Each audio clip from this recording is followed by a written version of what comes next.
kasih Bapa. Biarlah kami selalu rindu untuk menyenangkan hati-Mu, berdiam di dalam hadirat-Mu Tuhan. Oh haleluya Yesus. Amin. Amin. Haleluya. Terima kasih Tuhan.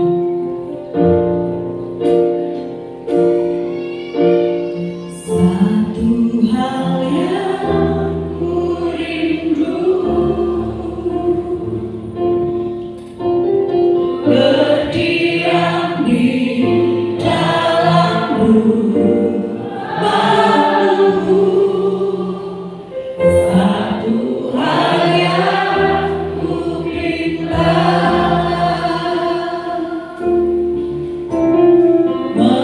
menikmati baik-Mu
Thank you.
punya Allah yang dahsyat, punya Allah yang luar biasa.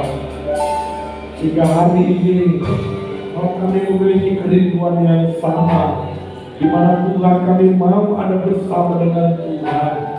Bahwa semua kami boleh merasakan Tuhan. Oh, ketika kami ada bersama Tuhan di dalam latar-latar Bapa, jauh lebih indah dari segala sesuatu yang ada di muka bumi. Terima kasih Tuhan Allah yang dahsyat. Biarlah hari ini juga Tuhan akan berbicara kepada kami, menyampaikan pesan-pesan Tuhan, apa yang menjadi kehendak-Nya bagi kami. Biarlah Tuhan hati kami dipenuhi oleh benih kebenaran firman Bapa. Kami berdoa bagi setiap kami, supaya hati kami benar-benar menjadi tanah yang baik, telinga kami terbuka untuk mendengarkan firman-Mu, dan kami siap untuk melakukan kebenaran firman-Mu. Terima kasih Bapa. Bila mana ada kuasa kegelapan memecah, coba mengganggu, mengusik kami, coba-coba mengambil alih konsentrasi kami. Kami bertindak di dalam nama Yesus. Kalau kuasa kegelapan apapun namanya dari mana mereka datangnya, kami ikat, kami tolak, kami hancurkan di dalam nama Yesus. Dan Yesus yang berkuasa, orang kata kasih kalau berkata. Terima kasih Bapak yang baik. Dalam hari ini kami siapkan bicara kami untuk mendengarkan firman Tuhan. Dalam nama Yesus kami berdoa dan mengucap syukur. Kita yang percaya berkata bersama, amin, amin. Kami persilakan untuk Bapak Ibu. Shalom. Haleluya. Kita kembali bertemu dalam pertemuan ibadah kita. Dan saya percaya Bapak Ibu sekalian yang bergabung juga di dalam pemuritan, kita tidak pernah jemu-jemunya untuk mendengarkan firman Tuhan. Amin saudara. Dan ibadah itu menjadi sukacita bagi kita, karena ketika kita mengalami pertemuan dengan Tuhan, perjumpaan dengan Tuhan, ada sesuatu yang baru yang mengubahkan hidup kita. Haleluya. Jadi ibadah itu adalah perjumpaan dengan Tuhan. Perjumpaan dengan Tuhan adalah perubahan. Haleluya. Dan hari ini saudara, kita tahu bahwa perubahan itu dimulai dari saya. Amin. Sama-sama kita bilang dimulai dari saya. Kenapa saudara? Ada banyak orang ingin menuntut perubahan itu. Kalau dia sebagai seorang istri, dia menuntut perubahan kepada suaminya. Kamu imam, kamu pemimpin. Dan seorang suami juga menuntut kepada istrinya, kamu harus berubah. Kamu yang begini, kamu begitu. Dia juga menuntut anak-anaknya berubah. Dan sebaliknya, kita selalu menginginkan orang-orang yang di sekeliling kita berubah, lingkungan kita berubah. Tapi kalau hari ini dan saudara sudah terus-menerus kita diperlengkapi bahwa perubahan itu dimulai dari saya. Amin saudara. Nah, tidak mau tahu saudara seberapa banyak kita sudah mengikuti berbagai kegiatan, tapi yang pasti firman Tuhanlah yang mengubahkan kita. Haleluya. Hari ini kita akan belajar tentang bagaimana kita hidup secara rohani dengan perbedaan orang yang hidup secara agamawi. Amin saudara. Nah, berbicara tentang hidup secara rohani, hidup secara agamawi, ini adalah dua perlawanan kompetitor yang sangat begitu kuatnya yang terjadi di dalam gereja pada masa ini. Tapi sekarang kita sudah berubah saudara, bahwa kita hanya ingin menjadi sesuatu yang rohani. Kenapa saudara? Karena agamawi seringkali kita akan terikat dengan apa yang disebut dengan aturan dan peraturan. Tetapi hari ini kita sudah lepas dari Torah, kita lepas dari standar yang manusiawi, organisasi, tetapi kita menjadi organisme yang disebut dengan tubuh Kristus. Baik saudara, kita masuk ke slide yang pertama terus. Rohani versus agamawi. Kita melihat di situ saudara dalam Matius pasal yang kelima ayat yang ke-20. Kita akan baca dulu dalam versi terjemahan baru. Baik, kita boleh dibuka. Kita akan baca sama-sama Matius 5:20. Yang versi terjemahan baru bukan yang di sini. Dari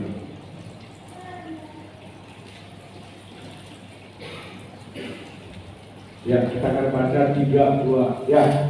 Maka aku berkata kepada kamu, jika hidup kamu tidak lebih daripada hidup ahli Taurat dan orang-orang Farisi, sesungguhnya kamu tidak masuk ke dalam kerajaan Allah. Nah, inilah saudara tuntutan yang disampaikan oleh Tuhan Yesus kepada saudara-saudara, bahwa kita tidak lagi terikat kepada hal-hal yang agamawi, hal-hal yang bersifat ya duniawi, tapi kita akan melihat bagaimana standar yang dilakukan. Kalau dalam terjemahan baru dikatakan jika hidup keagamaanmu, kita kembali ke slide. Ya, kembali ke slide. Nah, saudara, kita lihat dalam kita di sini bahwa di dalam versi Indonesia Modern Bible IMB, dia berkata, aku berkata kepadamu, jika kebenaranmu, ya, ini AMPC itu maksudnya itu versi Amplified, yaitu Bible Klasik terjemahan lama, ya, dalam bahasa lama disebut uprightness dengan right standing with God. Artinya saudara, kejujuran, ketulusan kita, ya, dan posisi kita di hadapan Tuhan. Dalam versi The Passion Translate, pure and full of integrity, kemurnian dan integritas kita melebihi dari kehidupan keagamaan atau tingkat religi, keimanan orang Farisi, maka kita tidak masuk ke dalam kerajaan surga. Jadi saudara-saudara, kehidupan kerohanian itu melebihi kualitas para ahli Taurat dan orang-orang Farisi. Ini yang bersifat spiritual. Jadi saudara, kalau kita perhatikan di sini, ya, bahwa rohani itu adalah berbicara tentang kirbat baru, sedangkan agamawi itu adalah kirbat lama, di mana kualitas seseorang ditentukan oleh latar belakang pendidikan dan pengetahuan. Itu orang Farisi dan ahli Taurat. Mereka belajar di sinagog, mereka belajar dari berbagai guru, mereka menguasai, ya, pasal demi pasal, ayat demi ayat. Tetapi saudara, mereka tidak mengalami perubahan. Hidup mereka penuh dengan kemunafikan.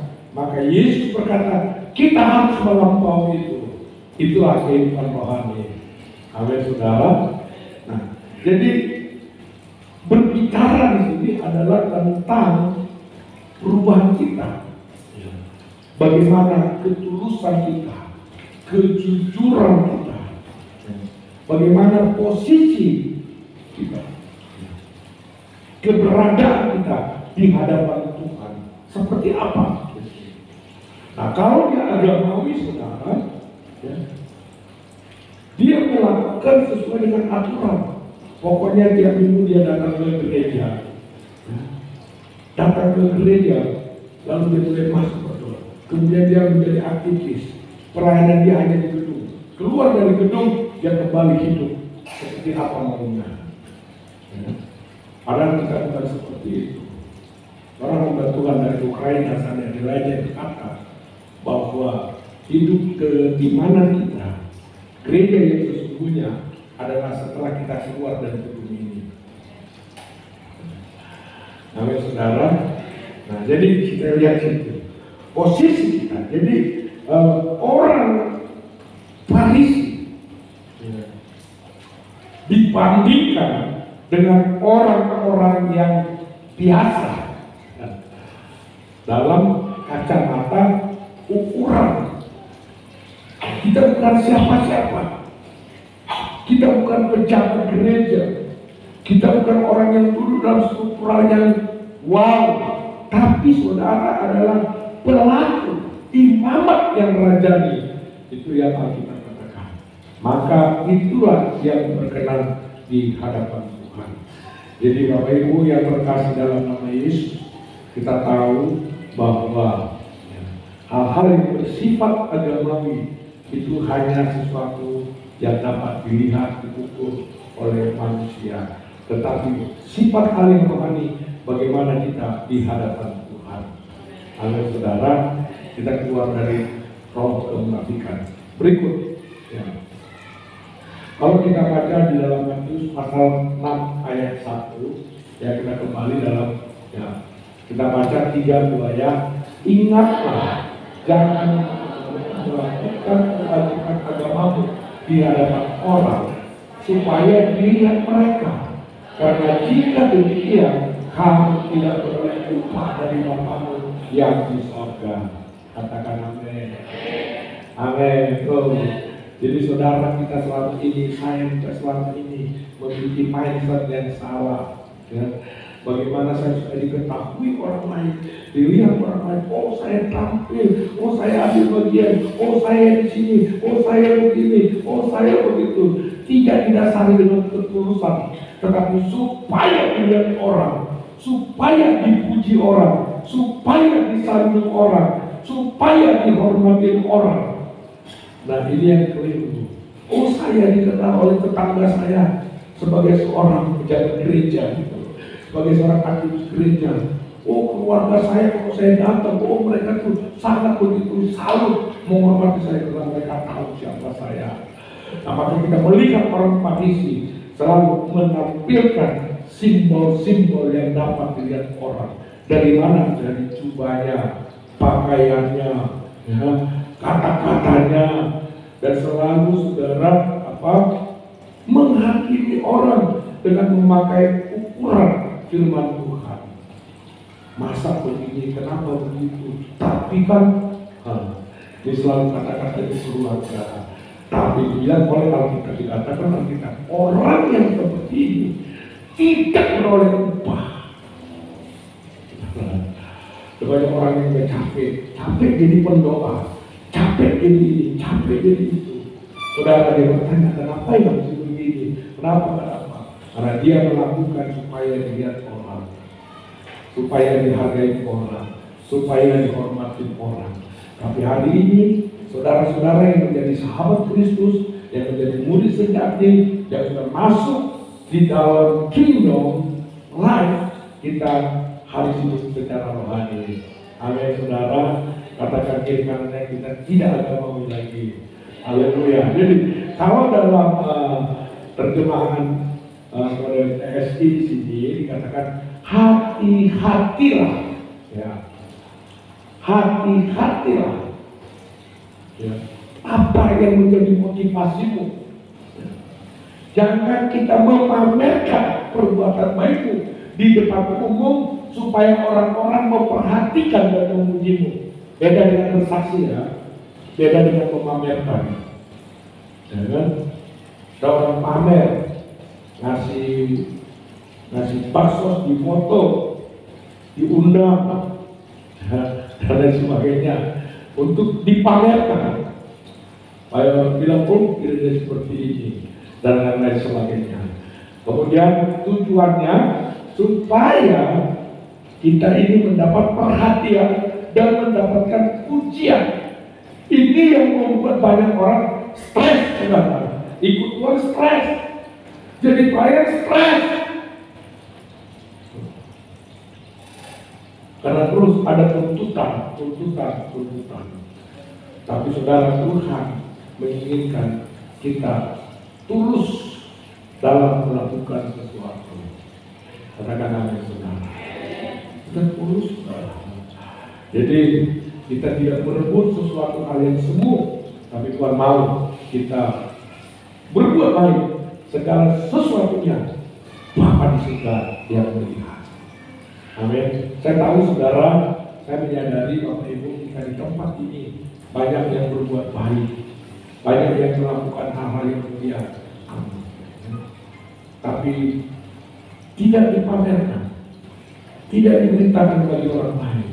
Tapi Bapa di surga melihat segala sesuatu apa yang Bapa itu lakukan. Amin saudara.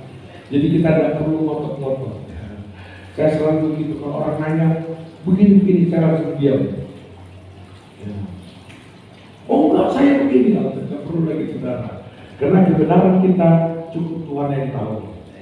Ya, tidak perlu beradu argumentasi. Saya bilang stop. Diam aja, senyum aja, ketawa, doain. Ya, supaya Tuhan nanti yang jamah hatinya.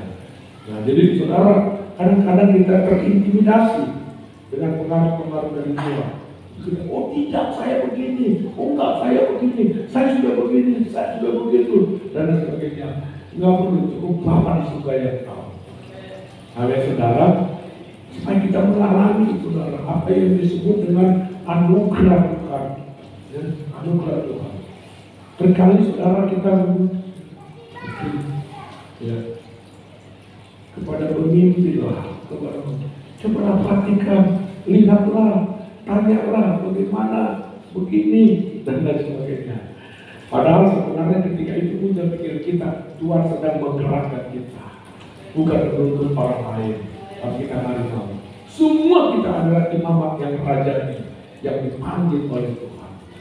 Tidak seorang pun kita di dalam pemandangan Tuhan ya, berbeda-beda secara kasta ya, tapi kita semua adalah imamat yang rajani yang memiliki kewajiban untuk memberitakan kebenaran firman Tuhan. Jadi saudara, kita tidak lagi ya mencari hormat, ya, mencari pujian, ya, penghargaan dari orang lain atau dari siapapun itu. Ya. Kita jangan pernah bangga dipuji-puji lagi, bukan lagi. Ya.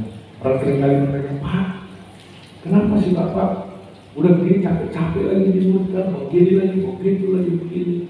Karena saya dalam doa saya, dalam perjumpaan saya dengan Tuhan, dalam perjumpaan Tuhan, Tuhan bilang saya menjadikan sebagaimana segala bangsa menjadi hidup. Ya. Jadi kita jangan mengeksploitasi jemaat, jangan saudara menyalahgunakan jemaat, kira-kira seperti itu. Tapi bukanlah rahasia kebenaran firman Tuhan bahwa kita semua dipanggil Tuhan, dipilih untuk menjadi murid Kristus. Bahwa kepada kita otoritas kuasa Allah, kita bisa berdoa siapapun kita di tempat ini, kita bisa berdoa untuk kesembuhan orang lain, kita bisa berdoa untuk memberkati orang lain. Kita bisa melakukan apa saja untuk memuliakan nama Tuhan. Jadi bukan dilakukan oleh orang-orang yang elit di tengah-tengah organisasi gereja, itu agamawi. Nah, berikut. Ya. Kita melihat di sini perbedaan agamawi dengan rohani. Kalau agamawi, fokusnya adalah on doing, saudara. Apa yang dia lakukan. Sedangkan kalau rohani fokusnya on being, ya, siapa kita? Ya. Jadi mereka itu dicontoh apa?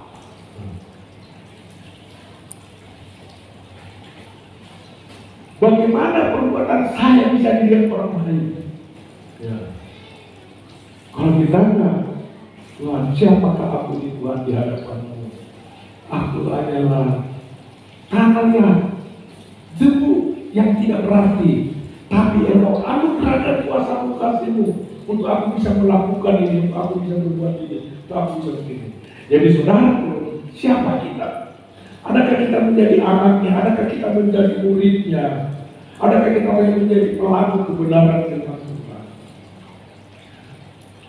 Ya, kalau kita melihat di sini yang fokus yang agama, dia rajin, dia ikut semuanya, dia ikut SPK, dia ikut ESD, dia ikut ini, dia ikut itu, rajin dan datang, tapi tujuannya, ini motifnya supaya dia mengalami pujian, penghormatan, pengakuan. Jadi perbuatan saya di hadapan orang lain tahu, saudara. Nah, jadi kita melihat sini apa akibatnya? Hidupnya menjadi munafik, hidup dalam kegelapan. Orang tahu orang yang hidup dalam kegelapan, karena dia munafik. Sebenarnya dia masih sakit. Kita kemarin, saudara, waktu dalam bukan kompak. Kita diajar bagaimana terbuka hidup otentik. Kenapa? Ternyata orang yang walaupun sudah dalam pelayanan, tapi masih hidup dalam kemunafikan. Hidup dalam kemunafikan, dia masih menyimpan akar hati. Hatinya masih terluka. Dia masih melihat kesalahan ada pada orang lain yang membuat dia seperti ini. Dia mengkambing hitamkan orang lain, membuat dia menderita, membuat dia sengsara. Karena dia mengambil keputusan yang salah. Kita mau hidup menang atau hidup kalah, itu keputusan ada di tangan kita. Amin. Semua kita punya masalah, semua kita punya problem. Tapi keputusan mana yang kita ambil? Ada teman saya dulu, dia seorang pendidik, guru, ya. Awalnya saya mengenal dia orang yang baik-baik, penatua di satu gereja. Tetapi beberapa tahun berikutnya dia bahkan mabuk. Keluar dari Lampau, dia keluar. Sudah goyang sana goyang sini. Ya, besoknya saya ngobrol sama dia. Pak, apa kemarin jadi itu? Aku udah hancur aku sekarang. Aku udah hancur sekarang. Begini, cobalah. Anakku begini, istriku apa, tahu. Orang udah lebih bagus aku. Biar aja mati. Ada lagi artinya itu. Tidak perlu dipecat aku apa segala macam. Dia mengambil keputusan yang salah. Ternyata banyak juga. Dia menganggap dia keroknya. Kenapa dia masih terluka? Kenapa dia masih ada kepahitan? Dia kecewa dengan pemimpinnya, dengan gembalanya, dengan penatuannya. Dia kecewa mungkin dengan suaminya. Dia kecewa dengan istrinya, dia kecewa dengan anaknya. Tapi ingat baik-baik, Bapak Ibu yang terkasih, Tuhan memberikan kepada kita free will, kebebasan untuk bertindak sesuai, untuk memilih mana yang kita pilih. Kita pilih yang terbaik, bahwa kita hidup dalam Tuhan. Kita akan berdoa karena perubahan itu Tuhan yang akan lakukan dalam hidupnya. Kita tidak bisa memaksa orang lain berubah, tapi kita bisa melakukan perubahan dalam hidup kita. Amin, saudara. Amin. Jadi orang yang hidup dalam agama seperti itu, kita mereka menang, udah, pokoknya begini, pokoknya ternyata dia masih menyimpan. Ya. Hidup dalam topeng, tidak otentik. Kita kemarin aja. Ada pendeta, tiba-tiba terbongkar perbuatannya. Perbuatannya kapan? Baru, bukan sudah lama, tapi terbongkarnya sekarang. Tersimpan. Dulu kita pernah belajar di sekolah, dibilang sepandai-pandainya tupai melompat. Ya, sepandai-pandainya kita menyimpan kebusukan, akhirnya tercium juga. Ini terjadi. Kok pendeta, tapi udah ikut ini, udah ikut itu. Saudara mau ikut program apapun, ya, sudah ikut pria sejati, wanita bijak, PSC 3 kali, 4 kali. Jadi kalau kita tidak mau berubah, tidak akan berubah. Biar pembicaranya siapapun. Nanti supaya GKI berubah, nanti pembicaranya Pak Budi Setiawan, Egi Dewa, ya, atau siapa lagi. Sekarang kita banyak dengan kabar-kabar yang menggemparkan. Ternyata ada. Nah itu yang kita diajarkan sekarang, hidup otentik. Kalau kita hidup otentik, hidup dalam rasa apa-apa, keturunan, rasa aman. Ya, ini saya. Lalu orang bilang, kau kan begitu, ya dulu, yang dulu sudah mati. Ya aku pernah hidup dalam itu. Nah sekarang aku bebas. Aku punya sahabat selama ini. Tolong ingatkan aku ada punya sisi gelap. Kita belajar. Nanti ada, tidak bisa diungkapkan di sini. Dalam kompak kita komunitas sepakat. Kita masuk dalam kingdom kerajaan Allah, dalam komunitas kerajaan Allah. Itu sebabnya kalau kemarin kita belajar bahwa gereja itu adalah keluarga, gereja itu adalah tubuh Kristus, Gereja itu adalah bait Allah, di mana kita hidup dalam komunitas saling dengan yang lain. Kita tidak bisa independen, saudara. Oh, aku datang biasa-biasa aja lah. Aku jadi jemaat biasa-biasa aja lah. Datang nggak tahu, pulang nggak tahu. Ini tidak pernah bertumbuh, saudara. Jangan nggak usah terlalu banyak, nggak usah terlalu banyak, nggak usah terlalu banyak sini, tanya situlah, dan lain sebagainya. Nah, saudara.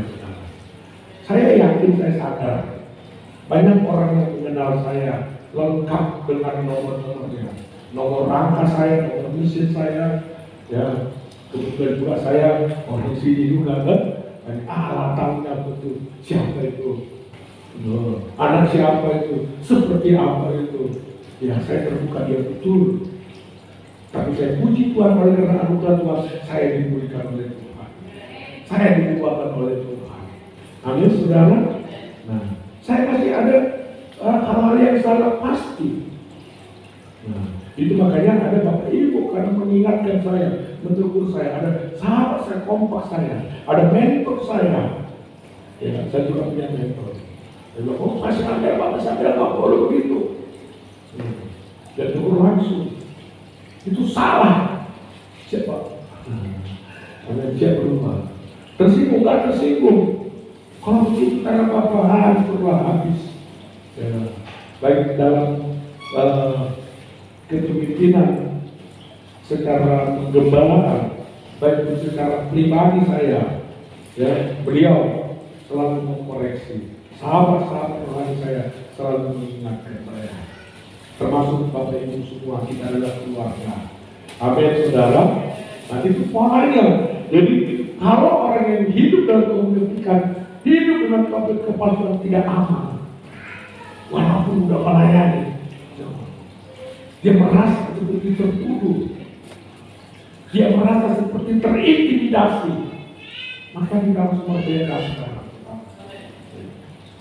Berikut melihat ini. Nah, makanya kita harus memiliki yang namanya discreet place atau tempat yang tersembunyi. Tempat yang tersembunyi, saudara, kita bukan merondok, kita bukan menghindar, tetapi kita membangun suatu situasi di mana kita secara privasi bertemu dengan Tuhan. Amin. Dengan doa kita, sehingga Tuhan yang tersembunyi melihat segala sesuatu yang tersembunyi dalam hidup kita. Yang tadinya kita memiliki ego yang kuat, merasa benar, ya, kan aku sudah lakukan ini, kan aku sudah buat ini, kan aku sudah seperti ini. Apalagi itu merasa benar, ego. Ini akhirnya kita menjadi sombong. Dari aku, kurang apa lagi? Aku ini, aku begini, kurang apa lagi? Tapi Alkitab ajarkan, saudara, mari kita mengambil satu tempat tersembunyi. Seperti Matius 6 ayat 6 berkata, tetapi jika engkau berdoa, masuklah ke dalam kamarmu, tutuplah pintu, dan berdoalah kepada Bapamu yang ada di tempat tersembunyi. Maka Bapamu yang melihat yang tersembunyi akan membalasnya kepadamu. Kita mau bangun ada satu ruang tempat di mana saya dan saudara secara pribadi bertemu dengan Tuhan. Koram Deo. Amin. Sembah kita berbicara yang orang lain tidak dengar, yang orang lain tidak tahu, sampai kita mengalami perjumpaan. Jadi bukan doa agamawi, ya Tuhan serahkan itu kepadamu dalam nama Yesus, amin. Ya Tuhan yang oleh Maha tahu dan segala hidupku, terpujilah Tuhan dalam nama Yesus, amin. Amin. Harus bersembunyi seperti kita sudah mulai. Itu tempat rahasia kita yang makanya tutup, masuk dalam kamar, tutup. Arti kata tutup, tidak ada interaksi kita dengan yang lain-lain. Jadi kita nggak ya sambil berdoa sambil ini enggak. Memang kita fokus berhadapan dengan Tuhan. Bangun satu situasi, suasana di mana kita bisa bersekutu dengan Tuhan. Maka Dia dari tempat yang tersembunyi hadir untuk mengungkapkan sesuatu yang masih tersembunyi dalam hidup kita. Jadi kita belajar, saudara. Amin. Dan juga bersaksi kepada Bapak Ibu Saudara. Ya. Setiap hari, setiap waktu mereka mengalami perlindungan Tuhan Yesus. Ya. Jadi kalau dulu kita secara agamawi menuntut, kita sudah sampaikan ini. Nah, apalagi kalau kita katakan ya, mana. Nah, kalau nggak begini nggak bisa, kalau nggak begini nggak bisa. Gitu.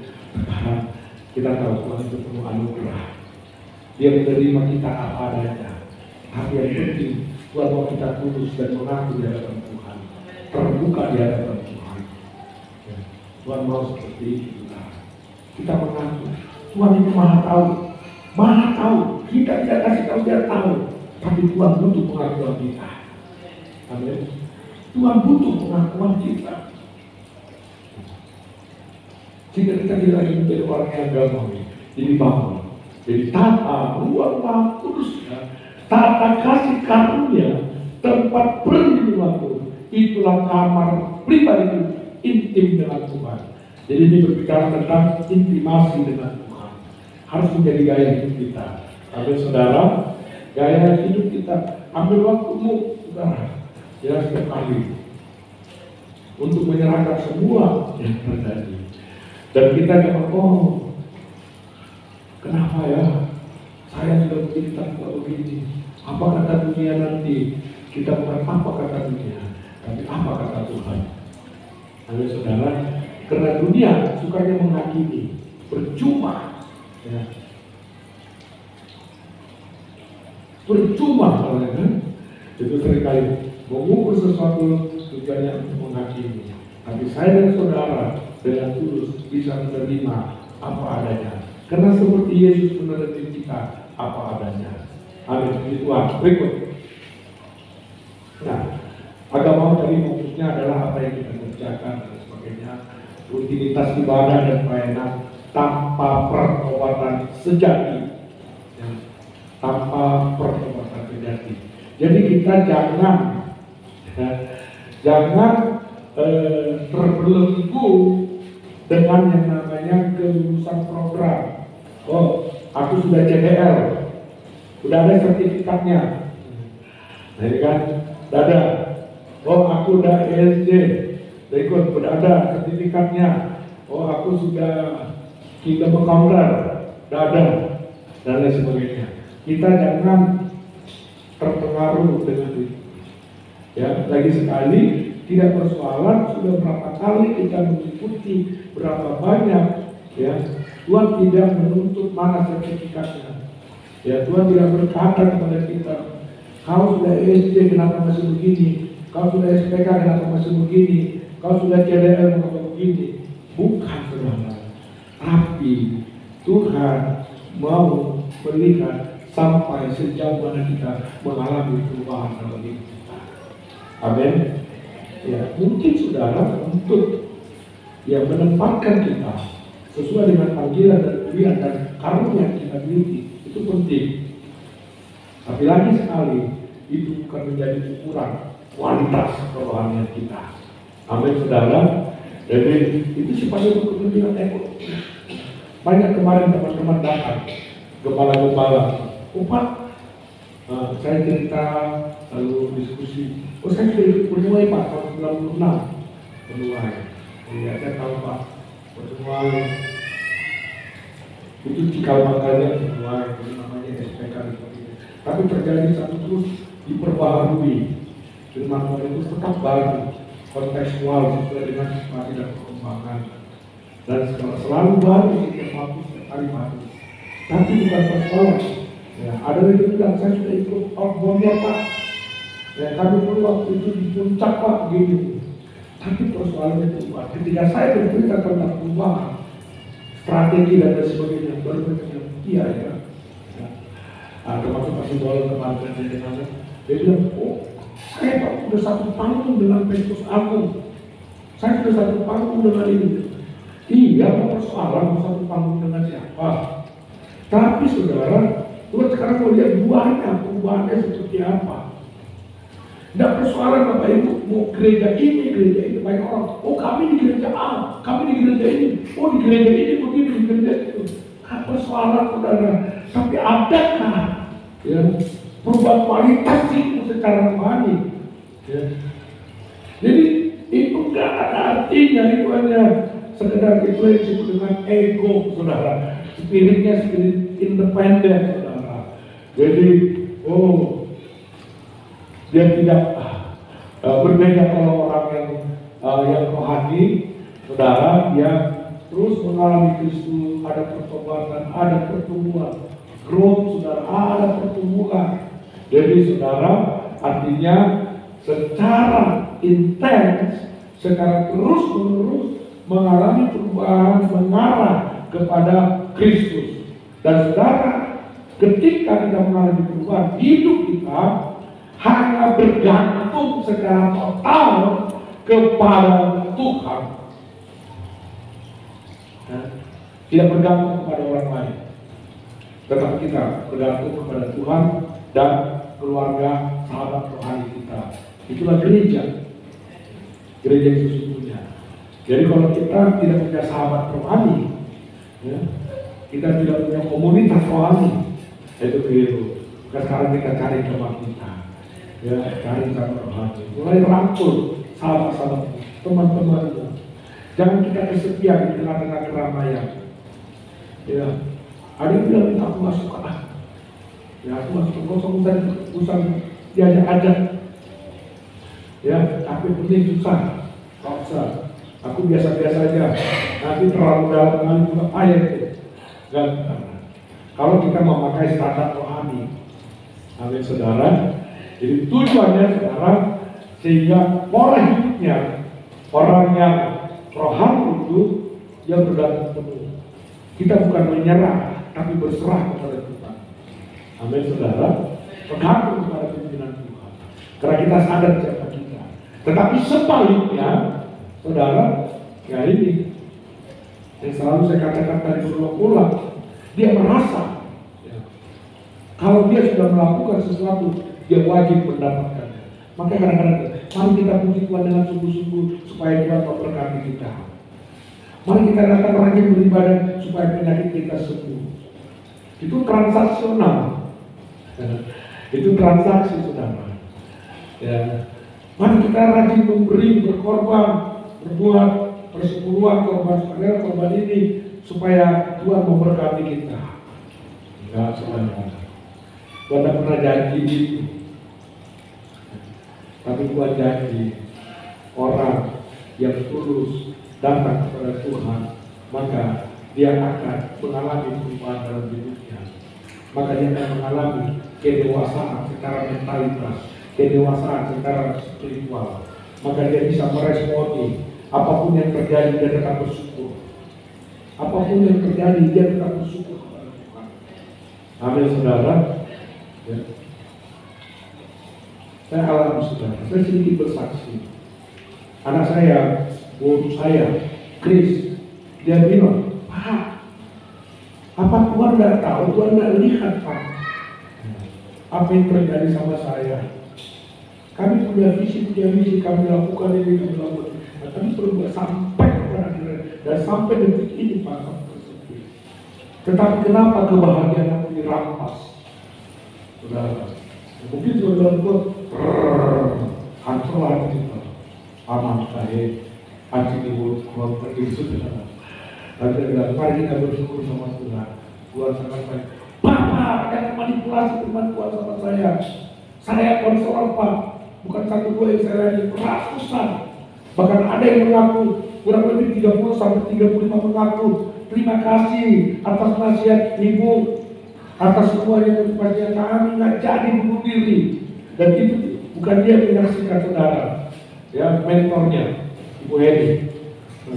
Pak, ini kejadian, ini datanya.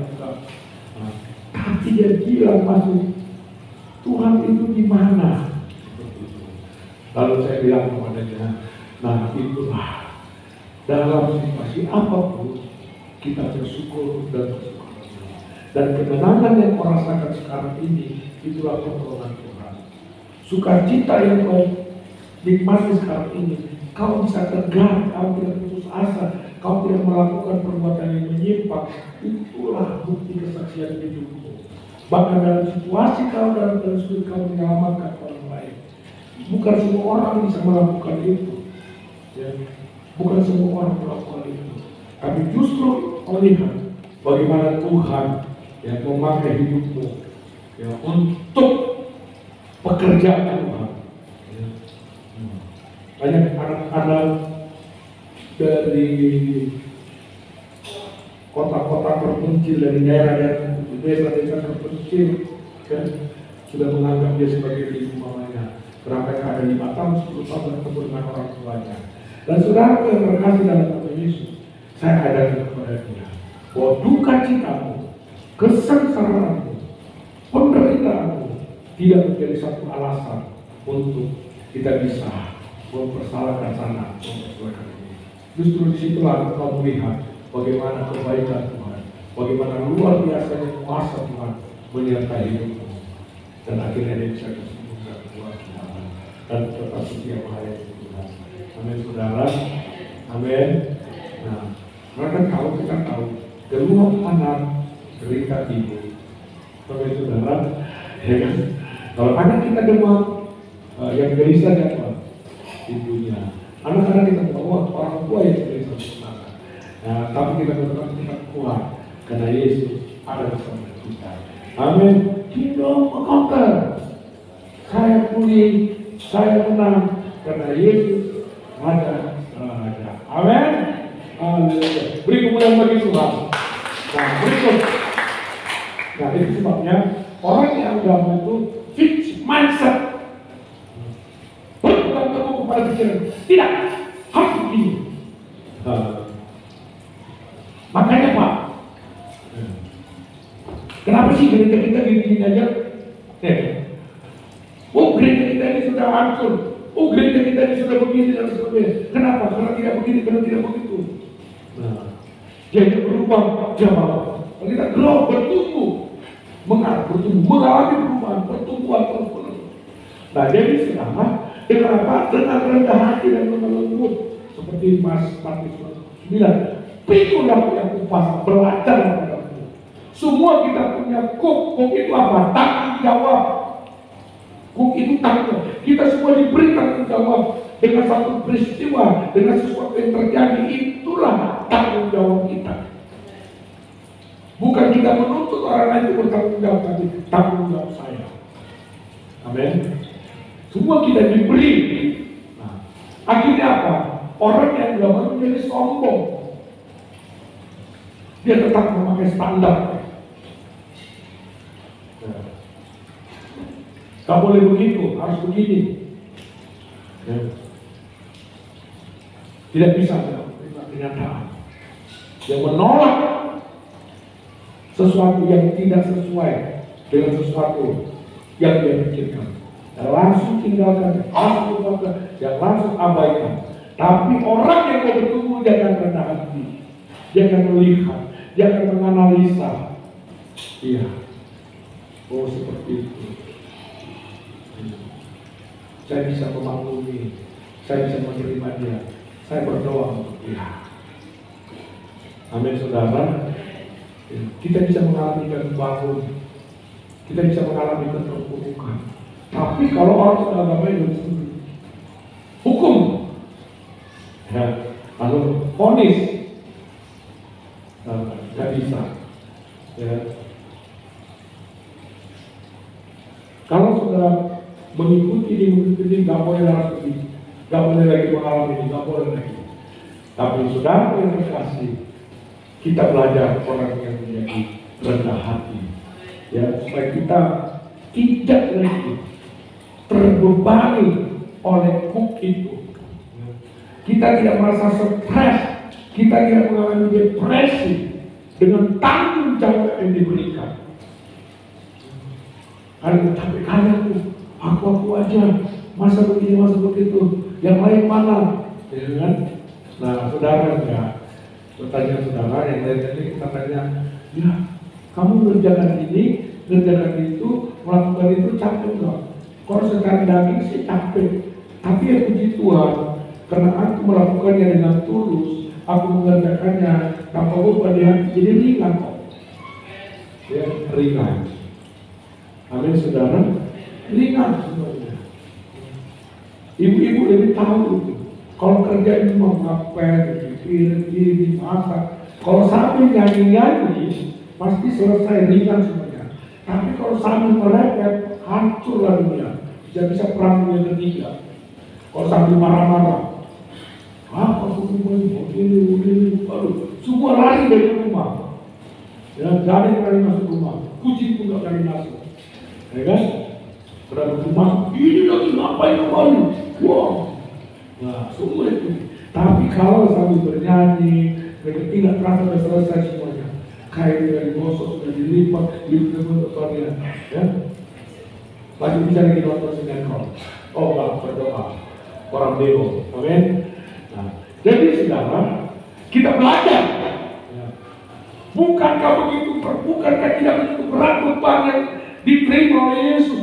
Dia harus beraniaya, dia harus mengalami penindasan. Tapi dia berkata, Bapa, kehendakmu yang jadi. Ampunilah mereka karena mereka tidak tahu apa yang mereka perbuat. Amin. Saya belajar, jangan kau hakimi.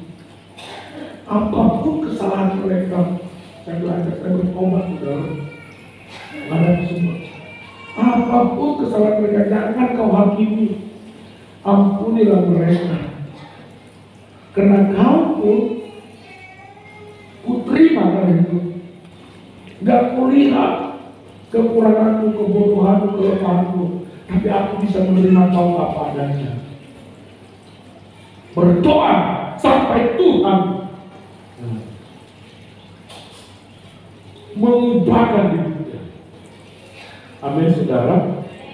Sampai dia siap untuk berubah. Nanti luar biasa untuk kita. Kalau kita mengalami itu Tuhan. Jadi kita jangan takut. Jangan takut. Ya. Udah gak beres sendiri, udah keluar aku, udah gak beres, udah salah nih. Kenapa itu begitu? Kenapa itu begitu? Kenapa? Saudara, kalau kita yang mengalami pertumbuhan, kita akan bisa menerima, mengampuni, mengasihi, mengunjungi, merangkul dia. Mungkin ketika kita mengusung, ketika kita merangkul, kita ditolak, mungkin kita dicibir, mungkin kita diludahi oleh anak saudara. Dan kami mengalami secara pribadi, ketika kita mau memenangkan banyak jiwa, kami pernah saudara harus mengangkat dari tengah jalan. Ya, ketika dia mabuk, ketika dia begini, saudara. Ya. Tapi kita harus berubah, saudara. Harus mengalami pertumbuhan, sehingga kita tidak hidup lagi dalam kemunafikan. Oh, aku Pentakosta, aku karismatik. Ya, kalau di gereja itu begini, tapi kalau di luar ya masih dilanggar semuanya. Makan darah, inilah, itulah. Kalau ada nanti pusat paling banyak dan wisma dan lain sebagainya, ya kehidupannya dia menjadi kesaksian. Saudara, itu orang-orang yang agamawi. Tapi kita harus berhati. Berikut. Nah, jadi buk agamawi tadi menimbulkan stres, berat karena memakai kekuatan daging. Tuntutannya bersyarat, ya, penghakiman kepada diri dan orang lain. Tapi kuk bagi orang yang rohani itu ringan. Nah, kenapa? Kekuatan roh dan kasih karunia Tuhan. Ya. Karena kasih karunia Tuhan. Kenapa kita masih bisa berdiri tegak, masih kuat dengan problem yang ada? Karena kasih karunia Tuhan. Amin. Ya. Jadi saya bersuka cita bukan karena hidup saya hidup berkelimpahan, tapi karena Yesus yang adalah sang raja memerintah dalam hidup saya. Saya bersuka cita bukan karena saya punya dolar, punya rupiah yang banyak. Tidak, saudara. Tapi dalam situasi dan kondisi apapun juga, nama Yesus patut dipuji dan disembah dimuliakan. Dan saya percaya dan saya beriman, Tuhan yang saya kenal dan saya sembah dalam nama Yesus tidak akan membiarkan saya seorang diri, tidak akan meninggalkan saya yatim piatu. Dia akan siap menolong saya. Dia akan siap melepaskan setiap belenggu. Itu saya percaya. Jadi bukan supaya, bukan transaksi, bukan. Tapi saya tahu Bapa saya, Allah saya, Tuhan yang dahsyat, Tuhan yang cinta kasih. Dia mampu melakukan segala perkara. Soalnya kita tidak perlu khawatir. Amin. Ya. Jadi jangan supaya, tapi karena dia memang memiliki gaya hidup yang seperti itu. Dia adalah orang yang hidup berlimpah dan kasih. Jadi kasih menerima kita kepada siapapun tanpa syarat. Amin. Kenapa orang sukar mengampuni, sukar mendapatkan kasih, suka menerima? Karena dia bikin syarat standar. Kalau kau begini, kalau enggak begini, kita lakukan saudara. Saya juga belajar, saya nggak mau bikin syarat saudara. Mungkin banyak orang bilang, oh ini sekarang yang dekat sama Bapak Gembala, oh itu yang ring satunya, oh ini yang begini, oh ini enggak saudara. Saya mengasihi Bapak Ibu semuanya. Cuma mungkin bedanya tanggung jawab yang diberikan kepada kamu lebih banyak, karena dia memang mempertanggungjawabkan semua tugas-tugas yang diberikan kepada dia. Dan dia selalu, saudara, memberikan reward setiap pekerjaan yang diberikan kepada dia. Jadi itu masalah tanggung jawab. Tapi kalau berbicara tentang kasih, kita harus bisa menerima siapapun. Amin.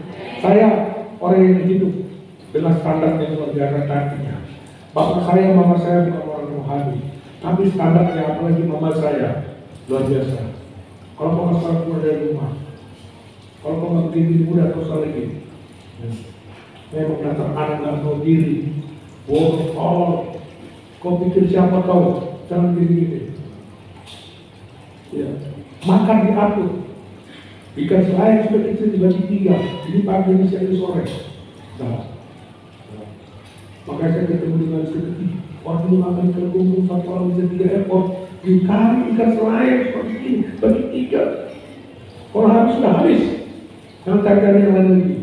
Mak, ini. Bikin kau kata opung sana, minta uang. Wah, begitu. Jadi hidup latar belakangnya. Dan saudara, mempengaruhi saya, mempengaruhi. Tapi puji Tuhan, Yesus menjawab kita selalu. Kadang-kadang mau muncul saudara, oh Tuhan aku tak bebas. Kadang-kadang mau muncul. Kadang-kadang saya mau ingin juga menghakimi. Oh, Tuhan ingatkan. Amin. Kadang terlanjur bertobat minta ampun. Karena kita seringkali dipengaruhi oleh latar belakang kita. Saya tidak tahu kita dididik seperti apa dulunya, diajar seperti apa dulunya. Baik, terakhir. Ya, batasan gerejawi. Ya, tidak lagi dengan jabatan, kegiatan atau tempat. Ya, jadi saudara kita tidak lagi sakral. Orang lain seringkali bertanya, lucu ya, orang itu gereja itu kan rumah Tuhan, tempat kudus. Tapi kadang-kadang makan-makan di situ, bikin acara makan-makan itu tidak begitu. Sehingga kan itu menjadi tak kudus sebenarnya kan. Nah saudara, bukan tempat ini yang perlu kudus sebenarnya, tapi hati kita.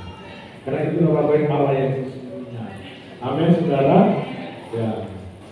Jadi kalau kita kalau di karpet begini, nggak boleh begitu, nggak boleh begini, ya. Tapi kita kadang-kadang saudara kita memakai tempat ini dan tempat itu. Itulah bedanya. Karena kita tidak melihat sesuatu yang materialistik, tapi kita melihat sesuatu yang rohani, bersifat spiritual dari Tuhan. Oke, lanjut. Ya, jadi ini yang mau kita sharingkan. Kita mau paling kita jujur, mendoakan, menceritakan apa yang dari kecenderungan kita dalam hal yang agamawi, saudara, keterbukaan untuk membuka topeng kita. Itulah saudara bedanya. Kita hidup secara gerejawi, organisasi, atau secara organisme tubuh Kristus. Saya percaya bahwa ini semua kita akan dibawakan oleh Tuhan. Tuhan memberkati kita. Mulia.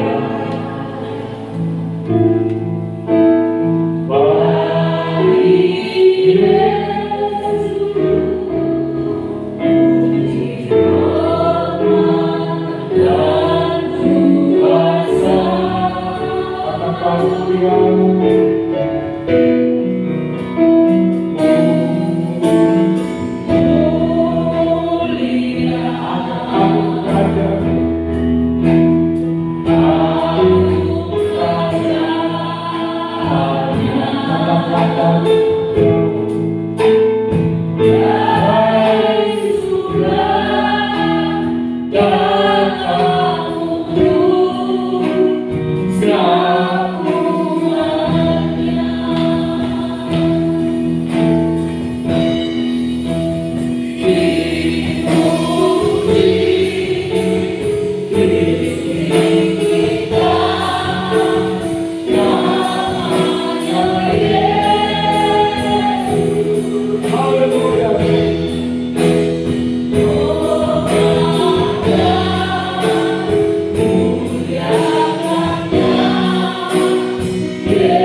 Terima kasih Bapa, ada Kau Tuhan,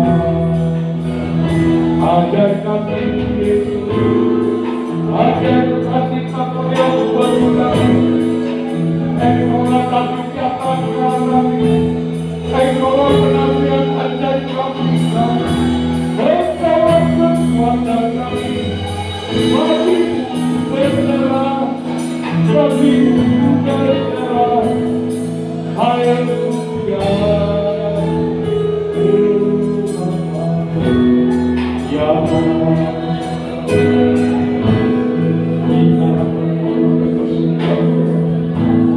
terima kasih.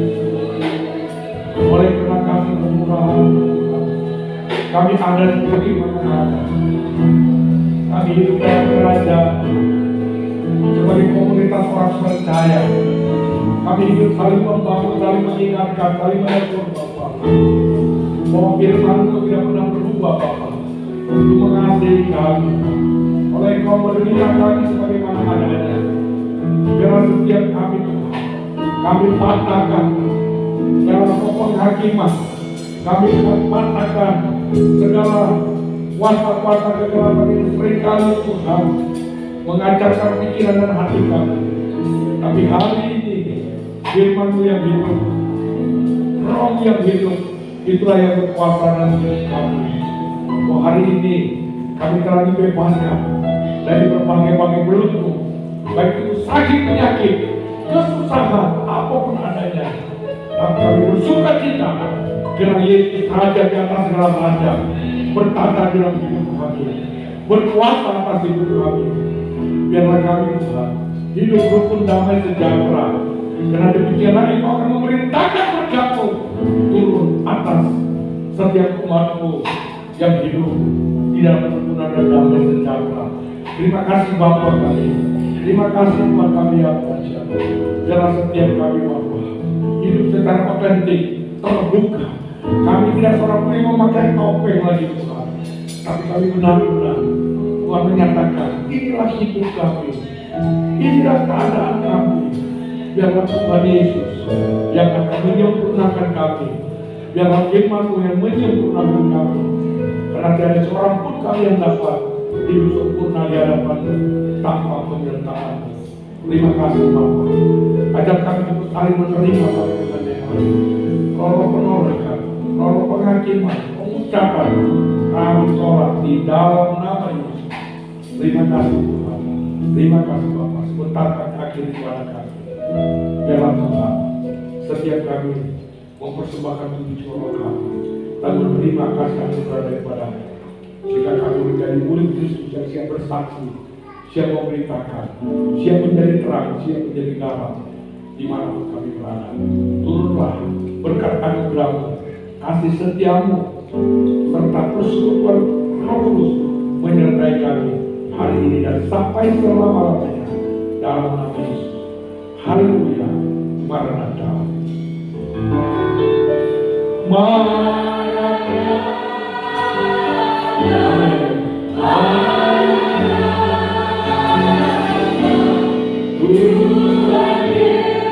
Tuhan Yesus datang kembali. Glory Bapa. Tuhan Yesus datang kembali.